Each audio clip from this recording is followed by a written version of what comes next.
ರಾಣಿ ರುದ್ರಮದೇವಿಯ ರಹಸ್ಯ ಬಾವಿಯನ್ನು ನೋಡಲು ಹೋಗುತ್ತಿದ್ದೇನೆ.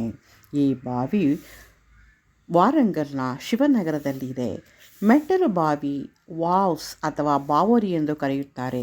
7ರಿಂದ 19ನೇ ಶತಮಾನದವರೆಗೂ ಪಶ್ಚಿಮ ಭಾರತದಲ್ಲಿ ಭೂಗತ ವಾಸ್ತುಶಿಲ್ಪವನ್ನು ವ್ಯಾಖ್ಯಾನಿಸುವಲ್ಲಿ ಮೆಟ್ಟಲ ಬಾವಿಗಳು ಮಹತ್ವದ ಪಾತ್ರ ವಹಿಸಿವೆ. ವಾರಂಗಲ್ ಕಾಕತೀಯರ ಅದ್ಭುತವಾದ ಕಲಾ ಸಂಪತ್ತಿಗೆ ಇಟ್ಟ ಹೆಸರು ಈ ಸ್ಟೆಪ್ವೆಲ್.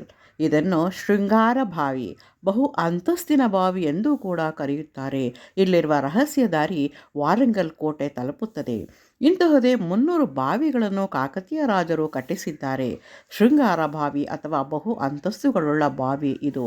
ಶಿವನಗರದಲ್ಲಿರುವ ಈ ಮೆಟ್ಟಲು ಬಾವಿ ಬಹಳ ಮುಖ್ಯವಾದದ್ದು. 11ನೇ ಶತಮಾನದಲ್ಲಿ ನಿರ್ಮಾಣಗೊಂಡಿದೆ. ಮೊದಲನೆಯ ಕೆಳ ಅಂತಸ್ತು ಸ್ನಾನಕ್ಕಾಗಿ ಬಳಸಲಾಗುತ್ತಿತ್ತು. 2ನೇ ಅಂತಸ್ತು ವಸ್ತ್ರಗಳನ್ನು ಧರಿಸಲು ಬಳಸಲಾಗುತ್ತಿತ್ತು. 3ನೇ ಅಂತಸ್ತು ಯಜ್ಞ, ಯಾಗ, ಪುಣ್ಯ ಕಾರ್ಯ ಮಾಡಲು, ದೇವತಾ ಕಾರ್ಯಗಳನ್ನು ಮಾಡಲು ಬಳಸಲಾಗುತ್ತಿತ್ತು. ರಾಣಿ ರುದ್ರಮದೇವಿ ಇಲ್ಲಿರುವ ರಹಸ್ಯ ದಾರಿಯಿಂದ ಕೋಟೆಗೆ ಹೋಗುತ್ತಿದ್ದರು. ಅಲ್ಲದೆ ಬಾವಿಯಲ್ಲಿರುವ ದೇವಾಲಯಕ್ಕೂ ಕೂಡ ಸ್ನಾನ ಮುಗಿಸಿ ದರ್ಶನ ಮಾಡಲು ತೆರಳುತ್ತಿದ್ದರು. ವಾರಂಗಲ್ನ ಈ ಮೆಟ್ಟಲು ಬಾವಿಯನ್ನು ಸಂರಕ್ಷಿಸಿದರೆ ಮುಂದಿನ ತಲೆಮಾರಿಗೆ ಒಂದು ಐತಿಹಾಸಿಕ ಕೊಡುಗೆ ಆಗುತ್ತದೆ. ಈ ಬಾವಿ 12x12 ಮೀಟರ್ ಚೌಕಾಕಾರವಾಗಿದ್ದು 2 ಮೀಟರ್ನ ಪ್ಲಾಟ್ಫಾರ್ಮ್ ಹೊಂದಿದೆ. ಸುತ್ತಲೂ ಸಾಮಾನ್ಯವಾದ ಕಂಬಗಳಿದ್ದು ಕೆತ್ತನೆ ಕೆಲಸ ಬಹಳ ಸಾಮಾನ್ಯವಾಗಿದೆ. ಈ ಸ್ಮಾರಕವೊಂದು ನಿರ್ಲಕ್ಷಿಸಲ್ಪಟ್ಟಿದೆ.